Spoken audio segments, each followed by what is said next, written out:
বাংলাদেশের বিভিন্ন অঞ্চলে টানা বৃষ্টিতে বন্যা পরিস্থিতি মারাত্মক আকার ধারণ করেছে। এই মুহূর্তে সামাজিক মাধ্যমে ছড়িয়ে পড়েছে একটি হৃদয় বিদারক ভিডিও, যেখানে দেখা যাচ্ছে এক ব্যক্তি হাঁটু সমান পানিতে বসে রয়েছেন, যেন কোনো আশ্রয় নেই, যেন অপেক্ষা করছেন সাহায্যের জন্য। এই ভিডিও শুধু একটি দৃশ্য নয়, বরং হাজারো মানুষের কষ্টের প্রতিচ্ছবি। আরেকটি ভিডিওতে দেখা যায় বন্যার ছায়া শহরের কাছাকাছিও পড়তে শুরু করেছে। গাড়ির গতি থেমে যাচ্ছে, আলো নিভে যাচ্ছে, মানুষ দিশেহারা।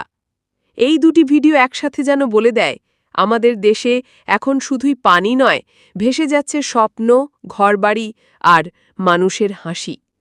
স্থানীয় প্রশাসন বলছে ত্রাণ ও উদ্ধার কার্যক্রম চলছে, কিন্তু মানুষ বলছে সাহায্য এখনো আসেনি। ভিডিওটি আমাদের চোখে আঙুল দিয়ে দেখিয়ে দেয় আমরা কতটা অপ্রস্তুত এই দুর্যোগে। আমরা সবাই মিলে কি একসাথে কিছু করতে পারি না?